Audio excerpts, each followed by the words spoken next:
YTN 라디오 김우성의 생생경제. 애청자 여러분 안녕하십니까. 김우성 PD입니다. 얼마 전 은행 피서 추억 얘기해드린 적이 있었죠. 에어컨이 부족하던 시절 잠시 은행에서 더위 피하던 여름날의 추억. 그렇게 은행은 여러모로 서민들을 돕고 또 재산도 불리고 선망하는 대상이기도 했습니다. 하지만 지금 은행의 위상은 금융경제의 불안함과 맞물려서 예전 모습 같지 않습니다. 경제위기 시절 공적 자금으로 정부 우산에 들어간 우리은행.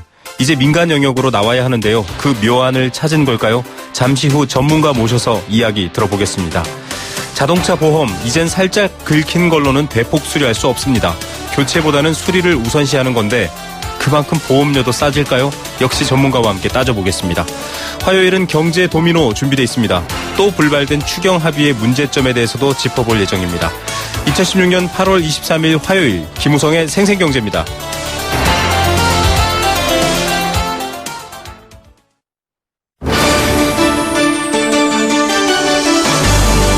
YTN 라디오 김우성의 생생경제.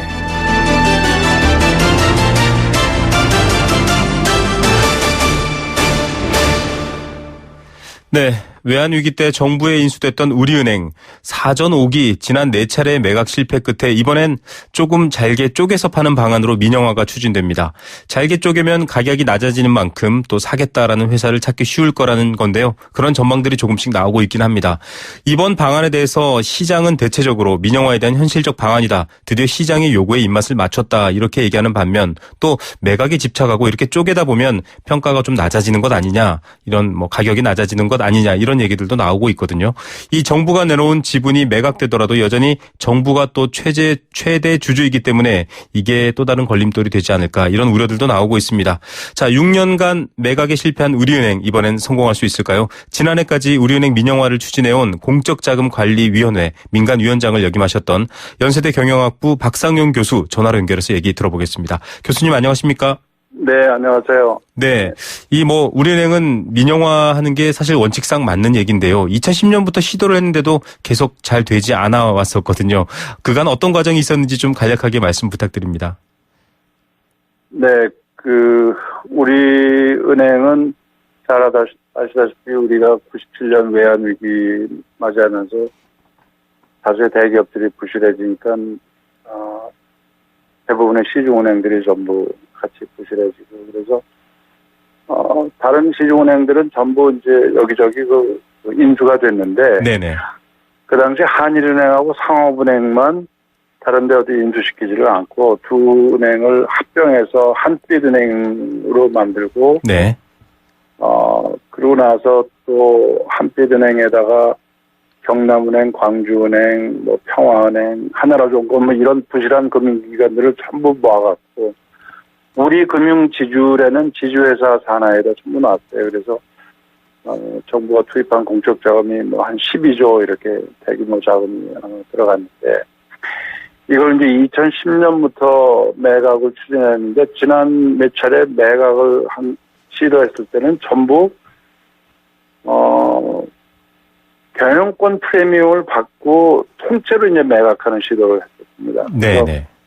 2010년, 11년, 12년에 우리 금융 지주 자체를 통째로 매각하려고 그러다가 그게 실패했고요.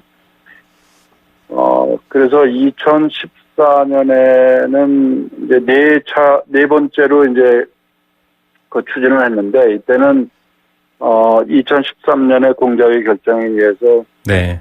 우리 금융지주 전체는 통으로 팔려니까 너무 커서 규모가 너무 크니까는 원매들을 찾기가 어려우니 이거를 은행하고 우리은행하고 지방은행하고 증권회사 같은 이런 증권 계열사로 분리해서 좀 매각을 하면 규모가 작아지니까 네. 조금 매각이 수월하지 않겠느냐 해갖고 그래서 분리 매각으로 방향 전환을 했습니다. 그래서 2013년 말에 경남은행, 광주은행 매각을 했고 증권회사하고 계열사들도 이제 하는 그런 부분 성공을 했는데 네네.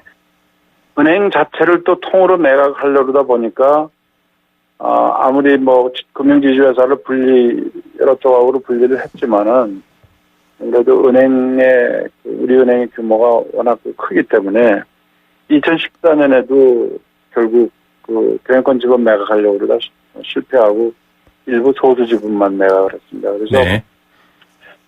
작년에 이제 공자위에서 결정을 해서 또 한 번 이제 큰 방향 전환을 했는데,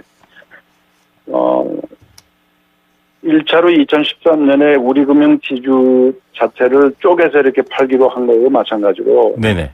우리 은행도 통째로 팔려고 그러니까 너무 무리가 따른다. 그래서 경영권 지분을 프리미엄 받고 파는 게 사실상 어려우니, 이걸 한 4 내지 10% 정도씩 쪼개갖고, 과점주주들한테 분할 매각하자 하는 쪽으로 방향 전환을 했고, 네. 그리고 나서 이번에 실제 과점주주들에게 분할해서 매각하는 실행을 이번에 최초로 추진을 하는 그런 단계가 와 있습니다. 예, 여러 가지 지금의 과정들 또 배경까지 잘 설명해 주셨습니다. 사실은 그간 계속 30% 정도 이 경영권 프리미엄을 얹은 이른바 좀 통매각을 계속 고집하다가 바꾼 건 역시 시장의 사정 때문인데, 그전에는 왜 이렇게 경영권 프리미엄을 포함한 매각을 추진해 왔는지 혹시 알 수 있을까요? 아무래도 경영권 지분 한 30% 그 이상을 팔면은 거의 경영권에는 프리미엄이라는 게 붙기 때문에 네네. 시장에 형성된 시가보다는 보통 20% 30% 이렇게 더 높은 값에 팔 수 있기 때문에 네. 공적 자금의 회수를 더 많이 하자 하는 입장에서 보면은 당연히 경영권 지분을 매각하는 것이 바람직하고, 또 확실한 투자자에게 경영권을 매각해야 매각 후에도 소유 경영의 안정성이 담보될 수 있기 때문에, 네네. 그래서 가급적이면 경영권 지분을 매각하겠다 하는 그런 정책 방향을 계속 유지해 왔다고 봅니다. 예. 자, 이 공적 자금 회수 극대화가 사실은 민영화 3원칙 중에서도 아주 중요한 부분이고요. 당연히 투입된 금액에 대해서는 정당하게 받아야 되는데, 사실상 지금 공적자금관리위원회에서는 예금보험공사 지분을 쪼개서 매각하는 방안을 내놨습니다.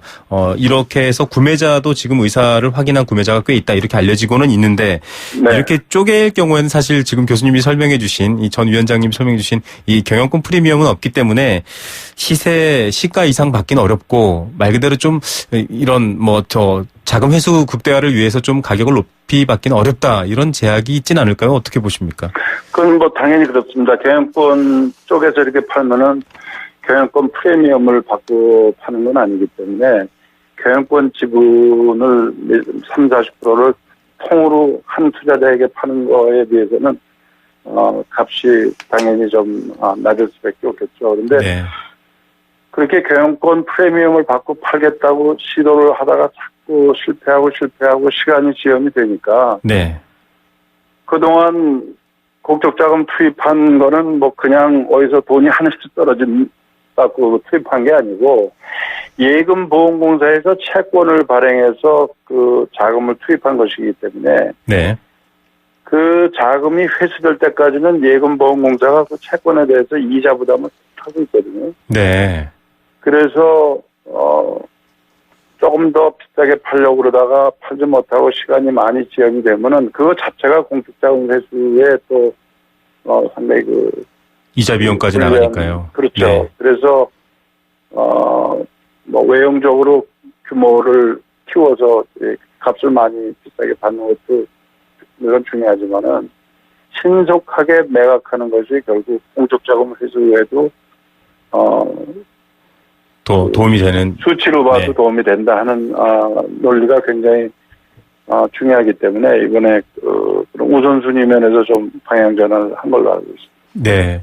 우리은행의 실적도 많이 호조세를 보이고 있고요. 아직 정부가 네네. 기대한 만큼의 수준은 아닙니다만은 지금 3개월 동안 수요 조사도 했고요. 이런 방식의 투자자들의 반응도 나쁘지 않다, 이런 얘기가 나오고 있습니다. 계획대로라면 2017년에는 이제 새로운 CEO가 선임돼서 운영되는 그런 상황이 돼야 될 텐데, 어떻게 네. 보십니까? 연내 계획대로 잘 추진이 될까요?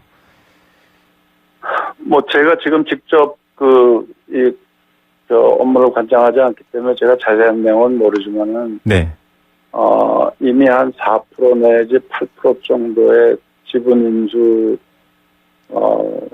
희망하고 있는 투자자들이 숫자가 한 꽤 되는 걸로 알고 있습니다. 그래서 이번에는 지금부터 이제 실제 입찰한 때까지 한 두 달 반, 세 달 이렇게 그 시간 여유가 있을 텐데, 요 기간 동안에 또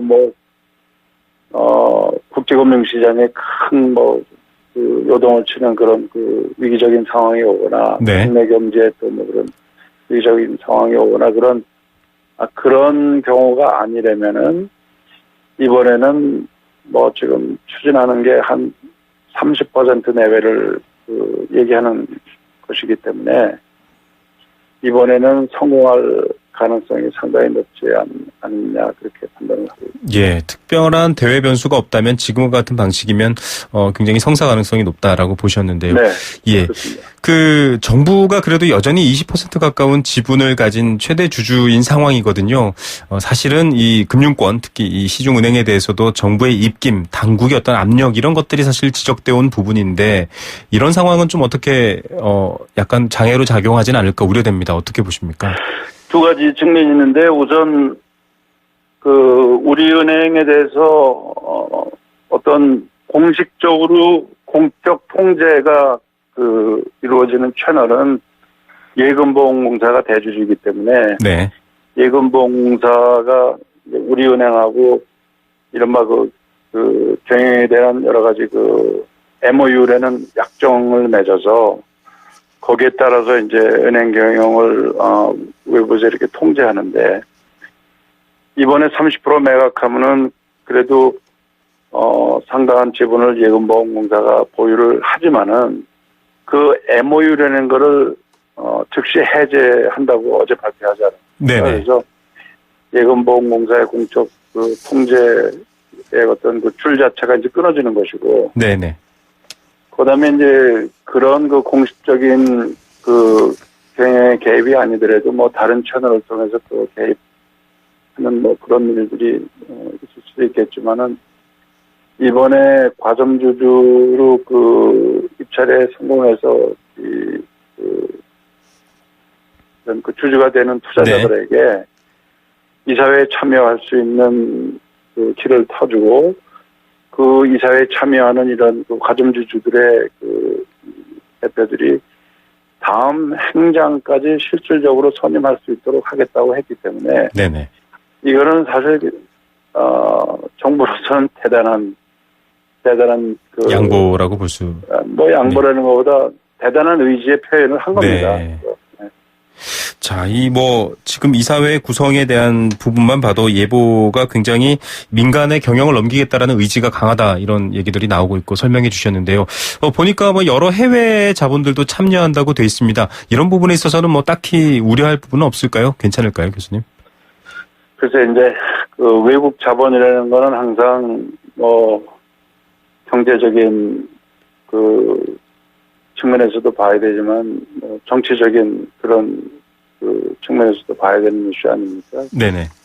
이런 대형은행을 오랫동안 그런 논리죠. 이런 대형 시중은행이 시중은행이라는 거는 우리 경제의 어떤 지배력 측면에서 보면 최상위에 있는 그런 회사거든요. 네. 이런 경제력의 지배력을 경제에서 지배력을 행사하는 이런 대형 시중은행을 이미 재벌한테 경제력이 집중되어 있는데 재벌이 통제하게 해서는 안 되고 또 외국 자본이 이걸 통제하게 해서는 안 된다는 논리가 굉장히 오랫동안 우리 사회에 팽배해 있었고 그래서 외국 자본이 이 은행을 좌지우지하게 하는 것은 어렵다는 것은 모든 국민들이 공감하는 것이기 때문에 네. 외국 자본에 이걸 넘기는 것은 굉장히 어려울 겁니다. 네네. 그렇지만은 4 내지 8% 정도의 지분에 참여하는 것이라면은 외국 자본이 30% 대부분을 차지하는 그런 경우는 물론 바람직스럽지 않기 때문에 그런 경우는 일어나지 않도록 굉장히 세밀하게 조심을 해야 되겠죠. 근데 뭐 전체 매각의 한 반 정도를 뭐 외국 투자자들이 가져간다. 뭐 그런 정도는 저희가 수용할 수 있는 정도 그런 그런 수용 태세를 갖추는 것이 바람직스럽지 않은가 그런 생각을 합니다. 네, 경영 변수. 절대 지분은 좀 문제가 있지만은 네네네. 뭐 소수 지분이나 한 반 정도라고 그러면 우리가 그런 정도는 수용할 수 있어야 된다. 네. 그런 생각입니다. 이 공적 자금 회수와 또 금융시장에서의 경쟁력을 위해서도 민영화에 대한 시급성 대부분의 학자들이 주장하는데요. 끝으로 이 민영화 좀 빨리 추진해야 될 여러 가지 상황이라든지 또 근거에 대해서 한 번 더 확인 말씀 부탁드립니다. 지금 잘 아시다시피 우리 경제는 그 대전환기를 맞이하고 있지 않습니까? 그러니까 과거의 경제 모델이나 패턴이 이제 더 이상 적용되지 않죠. 네. 우리가 수출 중심 국가였는데 수출도 지금 계속 감소하고 있지 않습니까? 그래서 경제 체질이 대대적으로 바뀌어야 되는데 경제 체질이 바뀔 적에 그걸 선도해야 되는 입장에 있는 그 조직은 당연히 자금줄을 쥐고 있는 금융회사들이고 그중에서도 은행 아니겠습니까? 그래서 은행이 정상적으로 시장 기능을 수행할 수 있도록 그 탈바꿈을 해야 되는데 네. 지금 정부 통제하에 있는 우리 은행으로서는 그게 한계에 있기 때문에 하루빨리 민영화가 돼야 우리 실물 경제가 올바로 가도록 그걸 견인하는 건 역할을 우리 은행이 좀 더 잘할 수 있을 것이다 하는 생각을 학자들이 하고 있고요. 네. 그렇게 하기 위해서 민영화는 아주 좋게 추진되어야 된다 하는 그런 그 어떤 방향에 대해서도 학계에서도 상당히 많은 공감대가 형성이 되어 있습니다. 그래서 이번에는 꼭 좀 성공을 했으면 하는 그런 바람입니다. 네. 자, 시장에서의 정상적인 기능 이런 말들에 많은 분들이 공감하셨을 것 같습니다. 오늘 말씀 감사드립니다. 네, 감사합니다. 네, 공적자금관리위원장이셨습니다. 연세대 경영학부 박상용 교수와 함께했습니다.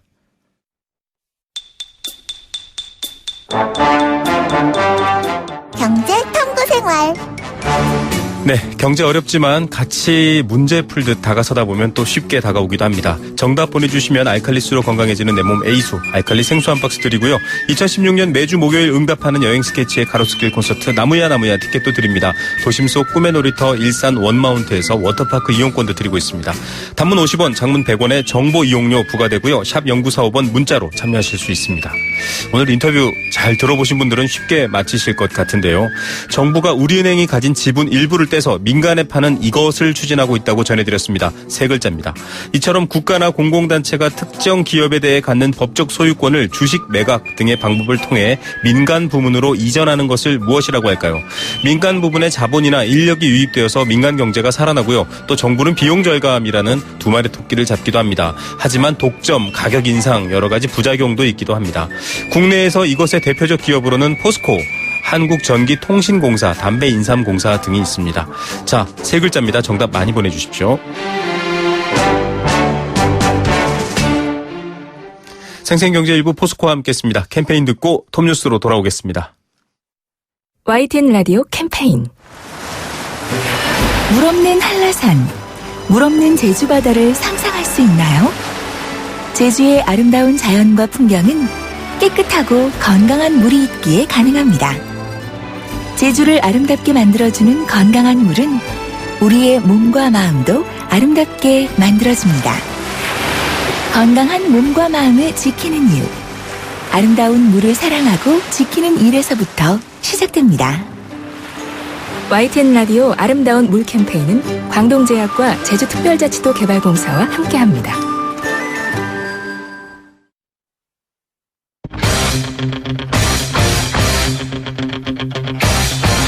지금 가장 뜨거운 경제 소식. 경제 톱 뉴스.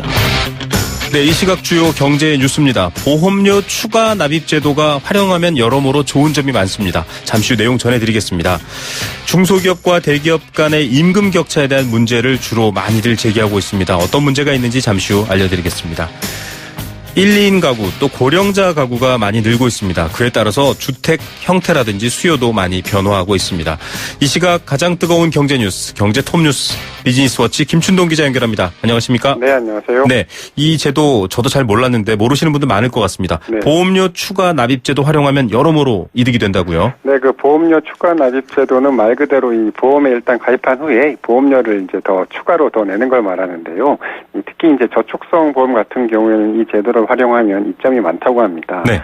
일단 이 비용이 좀 적게 드는데 이 저축성 보험도 이 다른 보험과 마찬가지로 이 보험 상품이어서 설계사 모집 수수료를 비롯해서 이 초기 비용이 좀 많은데요. 네. 이 추가 이 납입 제도를 이용하면 이미 가입한 보험에 이미 가입한 상태여서 이 별다른 수수료 없이 보험료의 2% 수준인 계약 관리 비용만 내면 돼서 여러 가지 비용이 좀 적게 드는 것으로 그렇게 좀 나타났습니다. 예, 대략적으로 얼마 정도 이익을 볼 수 있을까요? 처음부터 30만 원짜리 저축성 보험에 가입한 경우에는 매월 17,000원에서 28,000원 정도의 수수료가 나간다고 하는데요. 네. 반면에 일단 10만 원짜리 보험료를 가입한 뒤에 20만 원을 추가로 납입을 하면 이 매월 떼는 수수료가 13,000원대 정도로 확 낮아진다고 합니다. 이 10년 뒤에 환급금 규모로 보니까 150만 원 가까이 차이가 좀 나게 되는데 이미 저축성 보험을 가입했다면 새로 다른 보험에 가입하기보다는 이 기존 보험 상품에 돈을 추가로 또 넣는 게 훨씬 더 유리하다는 겁니다. 예, 연금보험이나 이런 저축성 보험 같은 경우 나중에 돌려받을 때 특정 시점이 지나야 되는 이유가 이런 비용 때문인데 추가로 납입하면 다른 곳에 또 새로 가입하는 것보다 이득이다. 이런 얘기인 것 같습니다. 중소기업 근로자들 대기업과 협력 중소기업 간 임금 격차에 대한 문제 제기를 했다고요? 네, 중소기업 중앙회가 이 중소기업 근로자 500명을 대상으로 좀 조사를 했는데요. 이 중소기업 근로자의 89%가 이 대기업과 협력 중소기업 간 임금 격차가 불평등하다 이렇게 좀 생각을 하는 것으로 나타났습니다. 네. 또 이 10명 중 6명은 현대자동차 같은 이 대기업 노조가 이 파업하는 것에 대해서 부적절하다고 지금 보는 것으로 나타났는데 이 대기업 노조의 파업이 그 중소기업체들에게는 일자리나 이 협력업체에 나쁜 영향을 미친다는 그런 응답이었습니다. 이 좋은 응답을 미친다는 응답은 18%에 불과해서 이 나쁜 영향을 준다는 응답의 4분의 1 수준에 불과했었습니다. 예, 표현이 적절할지 모르겠지만 고래 싸움에 새우등 터지는 경우도 많은데요. 네. 특별히 나쁜 영향을 미친다고 응답한 이유들이 있나요? 네, 잘 좀 예상을 하실 수는 있을 것 같은데요. 하청업체의 부담을 좀 가중시키고 또 이 대기업과 하청업체 간 임금 격차를 좀 심화시킨다는 응답이 68%로 대부분을 차지했습니다. 네. 또 이 대기업 임금 격차로 인해서 상대적인 박탈감, 또 중소기업 취업 기피 현상이 심해진다는 응답도 많았는데요. 이 중소기업 중앙회의 조사를 보니까 자동차 원청업체 근로자 평균 임금은 9,700만 원에 달하는 반면에 그 1차 협력업체는 4,700만 원, 2차 협력업체는 2,800만 원에 불과해서 그 원청업체가 파업을 하면 중소기업의 근로자가 피해가 더 크게 된다. 이렇게 좀 설명을 했습니다. 예, 다 얽혀고 설키고 있는 이런 문제들 참 들여다봐야 될 문제인 것 같습니다. 네. 요즘 1인 가구, 혼밥, 혼술족도 늘고 있지만 1, 2인 가구가 많고 또 고령자 가구가 많거든요. 주택 수요도 좀 바뀔 것 같은데 어떻습니까? 네, 한국감정원의 조사인데요. 전체 가구 수 중에서 1, 2인 가구의 비중이 2000년에 34.7%에서 올해는 54.7%로 껑충 튀었습니다. 2008년을 기점으로 이 전체 가구 중에서 1, 2인 가구의 비중이 3, 4인 가구의 비중을 넘어섰고 2012년에는 이제 전체 가구의 절반을 넘어선 건데요. 보통 이제 젊은 층의 1, 2인 가구 좀 많다고 생각을 하실 수 있는데 그 고령층이 주로 많았습니다. 이 통계청 장래 가구 추계 자료를 보니까 1, 2인 가구 중에서 이 가구주의 연령이 55세 이상인 비중이 50.9%로 이 과반수 이상을 차지한 것으로 나타났습니다. 예, 아파트 거래량이나 가격 같은 데도 영향을 미치겠네요. 네, 1, 2인 가구가 절반을 넘어선 2012년을 기점으로 이제 전용 면적 85제곱미터 이하의 중소형 아파트의 거래량이 계속 좀 늘고 있는데요. 이 매매 가격에도 좀 영향을 미쳤습니다. 2012년부터 올해 7월까지 그 전용 면적 60제곱미터 이하 소형 아파트는 이 10% 넘게 가격이 오른 반면에 중소형은 5.8%, 이 중대형은 1%대 상승에 그쳤고요. 이 135제곱미터가 넘는 대형 아파트 가격은 오히려 7.1%가 떨어졌습니다. 이 노년층의 주거는 물론이고 투자 자산으로 중소형 주택을 좀 선호를 하면서 이런 좀 현상이 나타나고 있는 것으로 풀이가 되고 있습니다. 예, 인구가 변하면 다양한 것들이 변하네요. 자, 구글 지도 반출 굉장히 뜨거운 논란이었는데요. 내일 결정된다고요? 네, 이 정부 산하의 지도 국외 반출 협의체가 내일 이제 구글의 지도 데이터 반출 요청을 받아들일지를 최종 결정을 합니다. 구글이 우리나라의 공식 지도 정보를 사용할지 말지를 좀 결정한다, 뭐 이렇게 보시면 될 것 같은데요. 이 구글의 지도 데이터 반출 요청을 허용해야 된다고 주장하는 측에서는 이 해당 지도가 뭐 내비게이션 등에서 이미 많이 사용이 되고 있고, 또 이 군부대 등을 비롯해서 국가 중요 시설에 대해서는 보안 처리가 끝났으니까 이 문제가 없다고 주장을 하고 있는데, 뭐 실제로는 좀 반출이 허용되지 않을 가능성이 좀 높은 것으로 좀 나타나고 있습니다. 네, 주요 문제를 해결했는데 왜 반출이 허용되지 않을까요? 일단 뭐 이게 구글이 국내 이 국가 중요 시설에 대해서 보안 처리를 해서는 안 된다, 뭐 이렇게 주장을 하고 있는 것으로 좀 알려지고 있고요. 네. 최근에 이제 북한 도발 위협이 좀 좀 커지면서 지도 반출에 대해서 신중해야 된다, 뭐 이런 좀 목소리도 좀 나오고 있습니다. 특히 이제 구글 같은 경우에는 이제 한국에 서버 자체가 없어서 국내에 내는 세금이 거의 없는 것으로 알려지면서 네. 뭐 이런 반감이 좀 더 커지고 있는데, 이 구글 측은 이제 국내 구글맵 서비스를 강화를 하면 앞으로 좀 우리나라의 IT 분야 혁신을 기대할 수 있다, 뭐 이런 점을 강조를 하고 있는데, 이 국내 IT 업계도 지도 데이터 반출이 이제 외국 기업에 대한 특혜를 주는 것이다, 또 뭐 구글의 시장 지배력을 강화할 것이다, 이렇게 좀 곱지 않은 시선을 보내고 있어서 좀 내일 좀 결과가 좀 주목이 되고 있습니다. 네, 지켜봐야 될 뉴스인 것 같습니다. 오늘의 톱 뉴스 어떤 것 고르시겠습니까? 네, 이제 그 대기업과 중소기업 간의 임금 격차 개선을 좀 꼽고 싶은데요. 네. 뭐 이번 설문조사가 좀 사용자 측 입장이라서 좀 약간 문제가 좀 있긴 한데, 그래도 이제 중소기업 근로자들이 대기업 근로자들에 대해서 뭐 심지어는 이제 노동자의 권익 보호를 위한 파업에 대해서도 이 부정적인 생각을 가지고 있다는 건 한 번 더 좀 더 새겨봐야 될 그런 점이라는 생각이 좀 들었습니다. 예, 상생이라는 말을 많이 하는데 같이 살아야 될 것 같습니다. 네. 오늘 뉴스 감사드립니다. 네, 감사합니다. 네, 비즈니스 워치 김춘동 기자였습니다.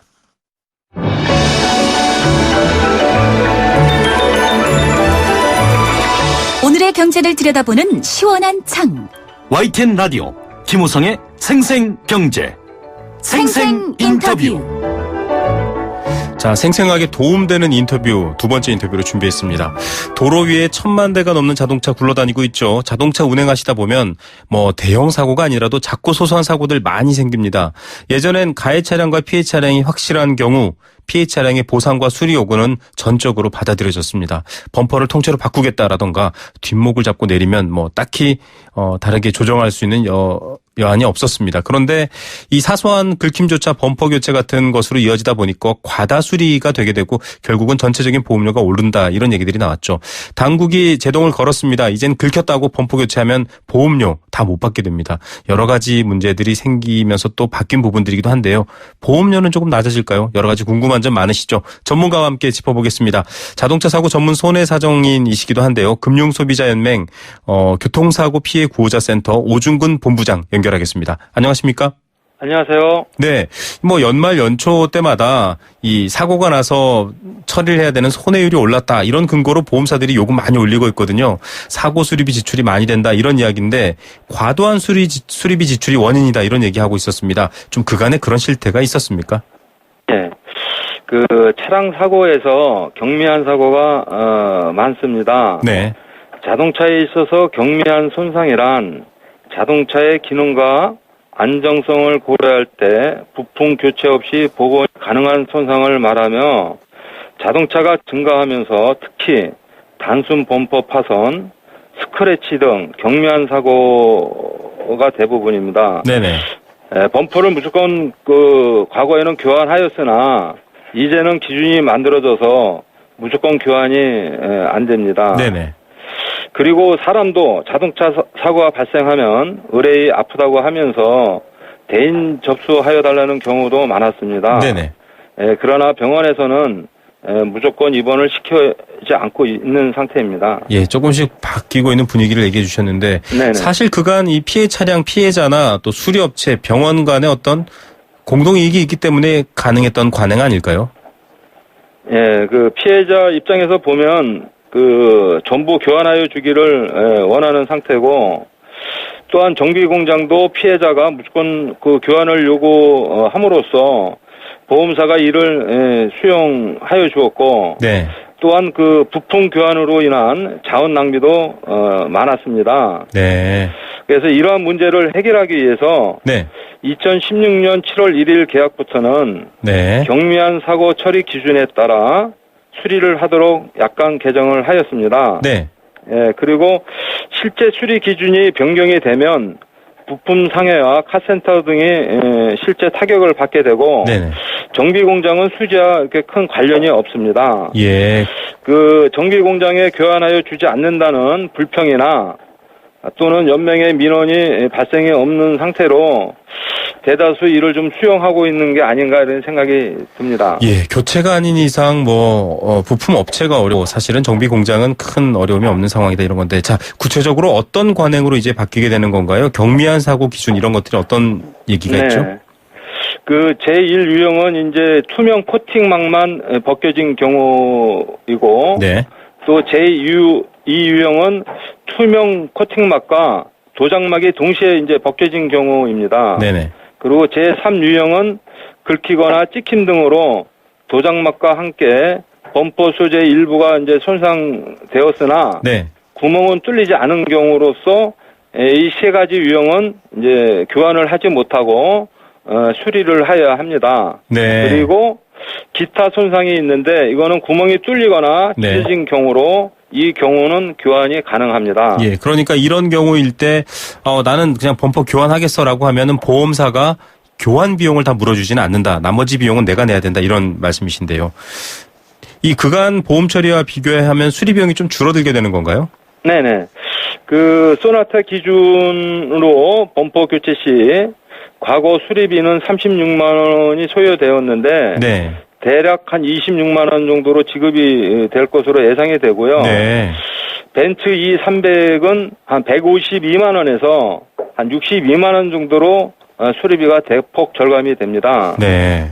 자, 이렇게 언뜻 봐도 굉장히 큰 비용 지출이 줄어드는 면이 생기게 되는데 결국은 이렇게 불합리한 지출을 좀 줄이자 이렇게 해서 단계적으로 대책을 시행하고 있습니다. 지금은 이제 범퍼만 되는 거죠, 본부장님? 네네네. 범퍼만 되고 문짝도 이제 앞으로 시행할 예정인 것으로 알고 있습니다. 예, 예전에는 문콕이라고 하죠. 주차장에서 옆차 문을 콕 찍었을 때 이런 경우도 문짝을 통째로 바꾸는 이런 경우도 있었는데 이젠 그것들이 불가능해졌다 이 얘기인데 이렇게 되면 결국은 그간의 보험사들이 좀 보험료를 인상했던 근거였던 손해율이라든지 이런 것들이 감소할 것 아닙니까? 결국은. 네네. 그러면 보험료도 좀 싸질 수 있는 거 아닌가요? 어떻습니까? 네, 맞습니다. 수리비가 적게 지급이 되면 보험금 지급을 적게 함으로 손해율이 좋아집니다. 따라서 보험사가 이익이 발생하게 되는 거고요. 그러므로 보험료가 당연히 인하되어야 된다고 생각이 됩니다. 네네.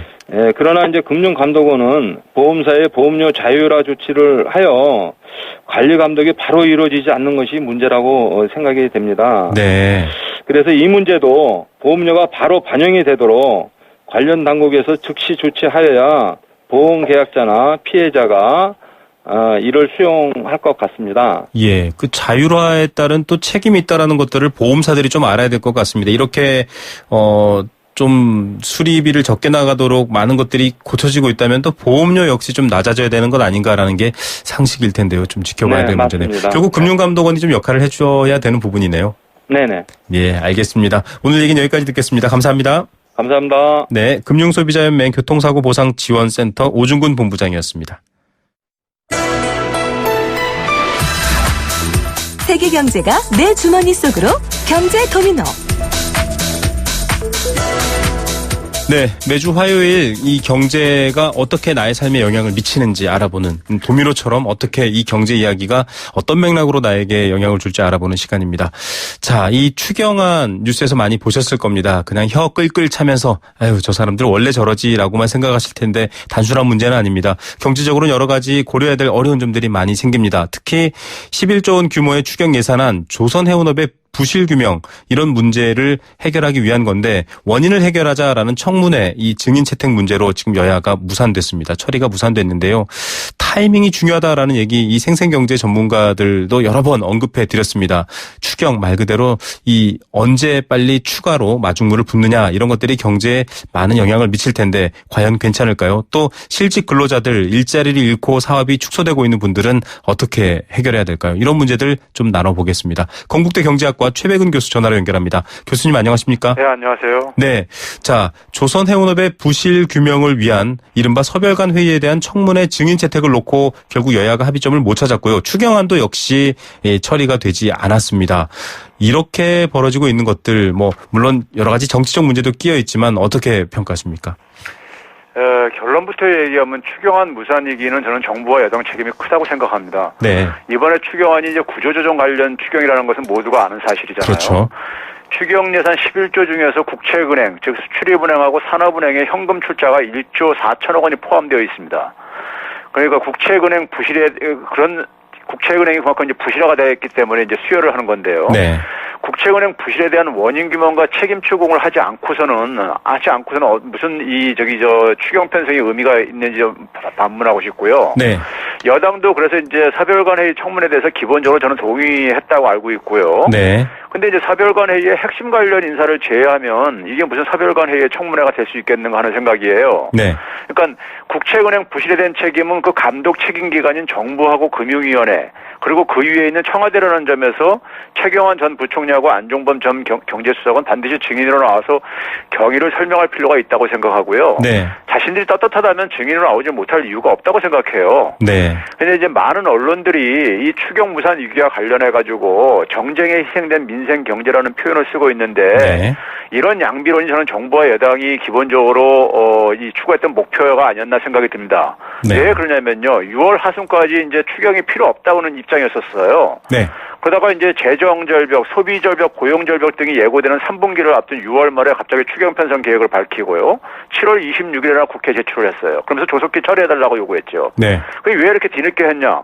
책임 추궁을 피해가려는 그런 속셈이었다고 생각할 수밖에 없는 게 결국은 지금 이 증인 채택 문제 가지고 결국 그러니까 이게 지금 추경이 처리가 안 되는 하나의 배경이기도 하다고 생각이 듭니다. 예, 비단 교수님뿐만 아니라 여기에 출연하셨던 많은 또 이 여야 입장을 대변하는 경제학자들께서도 책임이라는 얘기를 굉장히 중요하게 이 비중 있게 말씀하셨습니다. 조선해운업 부실에 대한 책임, 원인에 대한 해결이 없이는 결국은 돈을 갖다 부으면 또 세금만 쏟아붓게 되는 일이다 이런 얘기인데 그럼에도 불구하고 지금 주장하는 이 타이밍, 추경이 연기될 경우 민생이 어려워진다 이런 얘기가 있거든요. 실제로 좀 추경이 무산되거나 연기는 이 논리적으로 좀 어렵다라는 얘기도 있는데 이렇게 될 경우 어려움들이 있을까요, 교수님?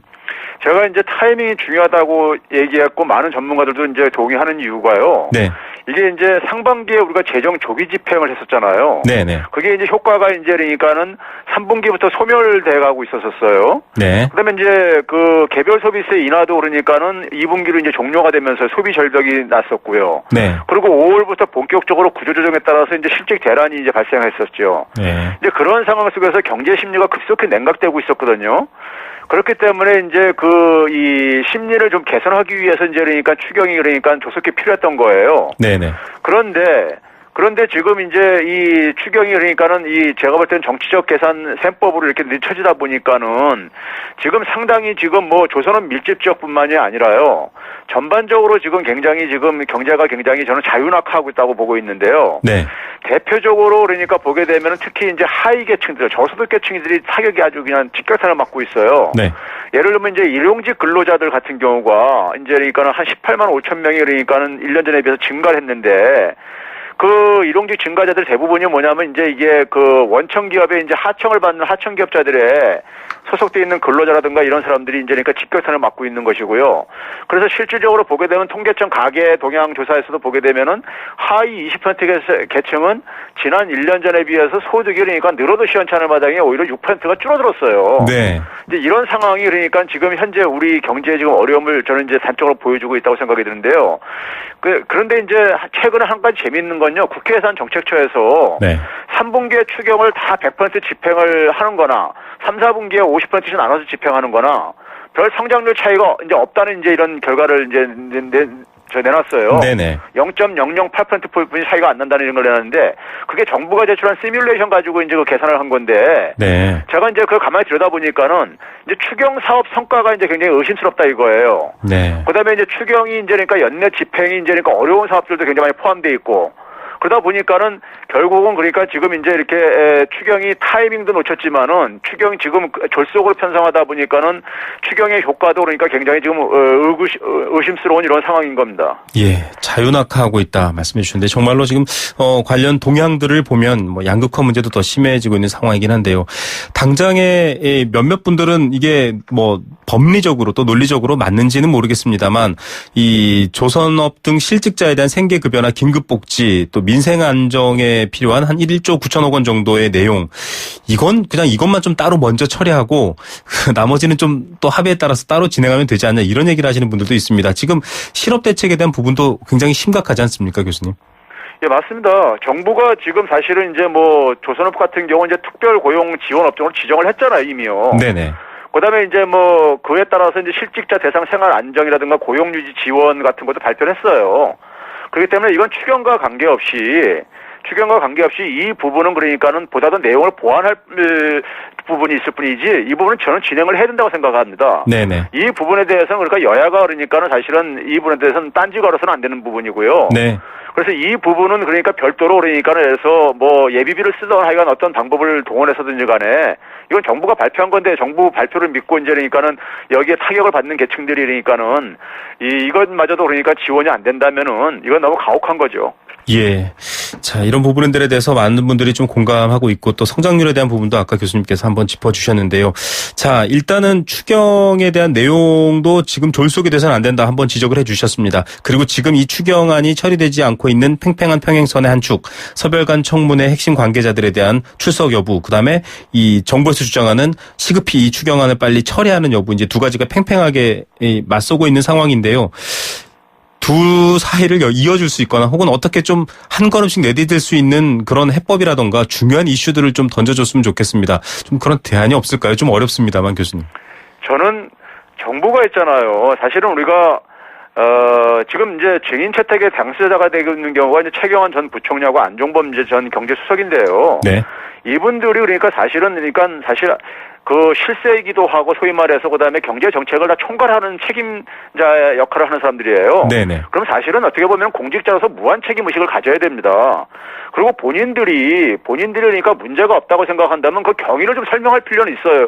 수조 원의 그러니까 부실을 만들어 놓고 국민들이 굉장히 그러니까 얼마나 붕괴를 했습니까? 네. 이 산업은행이라든가 대우조선해양을 보면서요. 그럼 거기에 대해서 최소한의 그런 이제 그러니까 의혹이 만약에 제기됐을 때 거기에 대해서 그러니까 사실 경위 설명 정도는 하는 것이 저는 공직자의 기본 태도라고 생각하고요. 네. 정부와 여당이 진정으로 그러니까 민생 경제를 걱정한다면은 그래서 추경을 빨리 조속히 처리하고 싶다면은 그 정도 그러니까 양보는 그러니까는 어차피 그러니까는 청문회 실시는 그러니까는 동의를 했는데 사별간의 청문회 그러니까 맞게끔 그래. 사별간의 청문회는 왜 가는 거냐면요. 그 청와대와 정부 책임이 그러니까 관련돼 있다는 이 의혹 때문에 하는 거란 말이에요. 네네. 그렇지 않으면 그냥 산업은행하고 대우조선해양 청문회만 하면 되는 거였었어요. 네. 그러면 그 청문회 타이틀에 맞게끔 그러니까 해야 되는 것이고요. 네. 그런 점에서 정부가 그러니까 사실 진정으로 이 국민의 고통을 좀 생각한다면은 저는 좀 용단을 내려주셨으면 좋겠습니다. 예, 용단이라는 말이 정말로 많은 분들이 공감하실 얘기인 것 같습니다. 홍기택 전 산업은행 회장의 발언 논란부터 시작해서 지금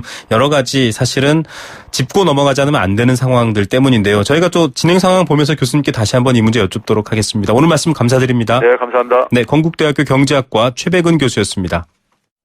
더 넥스트 스파크 한국자동차 산업협회 기준 2016 상반기 경차 판매 1위. 감사의 마음으로 준비한 혜택. 스파크를 구매하는 선착순 5,000분께 100만 원 할인. 지금은 스파크 전성시대. 60개월 할부 이용 조건, 이자율 4.9%, 할부원금 500만 원 이상. 8월 31일까지 홈페이지 참조. Chevrolet, find new roads.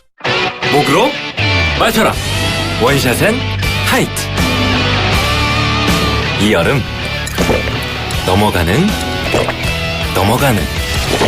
넘어가는 맛이 좋다.